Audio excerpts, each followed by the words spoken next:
What's up, y'all? Billy and the Homestead Honey back from Perma Pastures Farm. This is going to be a really good one, y'all, for a lot of people out there that are looking for options. And that's exactly what we do. We don't offer any problems without offering solutions.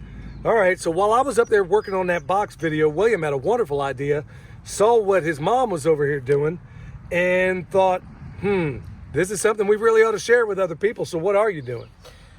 Well, I was planting in the high tunnel, and I started too many seeds, of course, but I don't want them to go to waste. I'm trying to grow as much food as humanly possible this year on as much space as I can. So we have comfrey planted in a lot of this area. This is the orchard on the side of the driveway, and we have a lot of comfrey planted over here. But we do have space for me to put those extra. I have a couple extra tomato plants and I have a couple extra pepper plants. And I was not wanting to plant them over here because it takes a little extra effort in the morning to water them. But we're just going to have to water them because I have space. So this is where they're getting planted. Well, water them to a point because they're going to be on autopilot in this soil after a while. This is some of the area that was as hard as concrete. We started this orchard. Obviously, you can see it on both sides of the road. And like I said, it may look like disorder to the typical orchard that you see, but this is a permaculture orchard, you dig? So this apple rootstock looks a little bit hazard and everything, but that's all by design. So Michelle, we got comfrey. I mean, and then we got strawberry. We got a lot of that sort of thing in there. What are you planning on doing now? And what method is this? This is something of a syntropic type of design, right? Right, yep. This is something William learned when he was in Australia, so we've started implementing it here. So we're going to plant, I have a couple peppers that need to be planted, and our strawberries haven't completely taken over the ground cover, so I have areas where I can plant. So, and they will get sun because like the trees aren't that big yet. So they should do well here. Something else to point out, y'all, when you have a situation where, remember, you look at any of the trees behind me, do you see any of them in isolation? No, you don't. So why on earth do we do that? Why do we think, okay, I got a fruit tree over here, it needs to be all by itself, when that's not the way nature does it? So we can take this dog to the hunt where the problem of her having too much starts is now the solution. How cool is that? So instead of this tree standing here alone, we found out, and we've been finding this out for years and years, the more friends, beneficial friends that we put around everything, and in terms of your trees and everything else, everything seems to do better. And there's a whole lot of scientific reasons as to why. Won't get into any of that right now. But the cool part is that if you have yourself an area orchard, food forest, as it's becoming a full-fledged orchard and food forest, like she said, this thing's still relatively small. It's not going to shade out the other things around it. So why not put your annuals in with your perennials until it becomes all perennial? All right, so here we are inside the high tunnel, and there's a whole lot of junk in here that we're going to get out before too long. And we're also in one of those beds that needs remediation. And we're going to talk about that too. So if you're dealing with jacked up soil, stuff that's messed up, we're going to show you how to remediate that over this growing season. So don't let that stop you in terms of any of the things you got going on. So right now, this is one of the beds. I mean, it doesn't look wonderful, but you and I both know how to fix this. Now, last year, y'all, keep in mind, we got in a bind, we got in a rush, and we bought some of that bag soil, and that stuff was absolutely dreadful. So, and also, this soil isn't the best. This soil isn't the best to begin with, which is fine. I'm still planting in it because we're working on ways to fix it. So yeah, we're going to top dress it with some of that bomb comfrey that we're talking about over on Patreon. And compost. Top dress it with compost. Yeah, we're going to top dress it with that compost that we're making up there. It's nearly ready, not quite there, and we're going to be doing compost teas and all that stuff. We're covering a lot of that on Patreon. But Michelle, right here, you got a bunch of peppers in here. So we've got California Wonder, which is a yellow bell pepper. These are all my extra. I have peppers planted in this bed, and I've got another bed down there planted.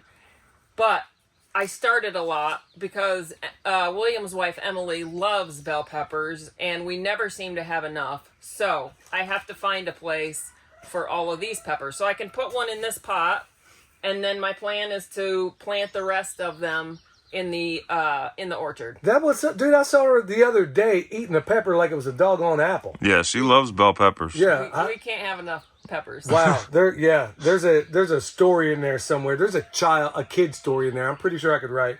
So are these the ones that came from that Heaven's Harvest? Yes. Are these those same seeds? Yes, actually they are. Okay. Yeah. So yeah, we had really excellent germination rates. Excellent. We're talking like 100%, y'all. So if you need any, we got them down below. So we're going to take these, roll outside. Yep. We can put one in this pot first before we leave. Oh.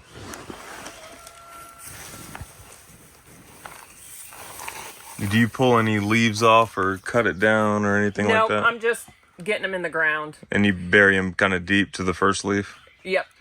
All right. Well, last year, all through this side of the driveway, we did a whole bunch of Syntropic stuff all throughout here for the express purpose of making the problem the solution, meaning too many peppers, there's the solution.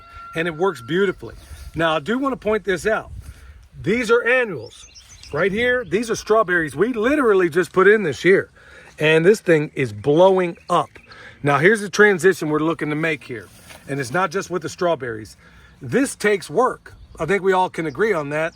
And there ain't nobody here at Billy's Jungle Palace of Love that's lazy. So we don't have a problem doing this, but we do have a problem with not having enough time to do everything that we want to do. So we're trying as best we can to get away from using annuals into things that are perennials. Now think about that in your own area. Up here in these mountains, we got a perennial tomato that all the locals call Tommy Toes. And eventually we're going to get them in here too. So while we're working, right now we're working with the annual systems, they are ultimately going to get into the point where all of this, as much of it as we want, is perennial. Less work, more productivity, easier management all the way around. So the technique I'm using over here, we have a lot of comfrey planted in this alongside the driveway. So usually what happens is when we dig up comfrey, a bunch of weeds come back. So the places that I'm planting are peppers, and I'm probably going to put tomatoes, is the place where I've pulled a weed out, like right here, because see, we've planted comfrey.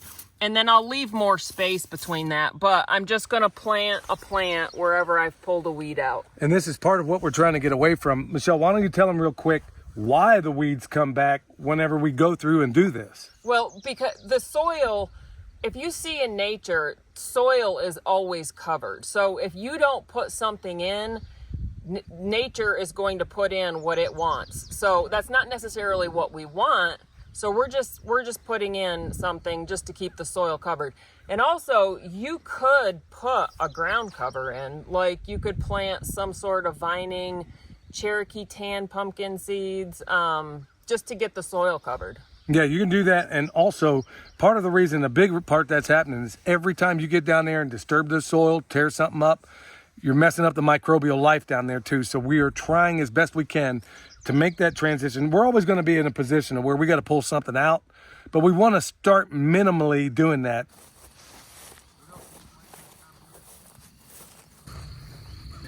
All right, so it's the next day. The Homestead honey is done with everything. So, honey, you want to point out where exactly you put them all in here? So anywhere there was a bare space or where I pulled weeds, I just planted a plant. And I had a bunch of tomatoes and peppers left over, so that's what I planted. So anywhere there's a bare spot, I just put a plant there. I want to give a hat tip to the great Stefan Subkoviak, because the whole notion of pulling a weed out of there and replacing it with something helpful I basically got from him.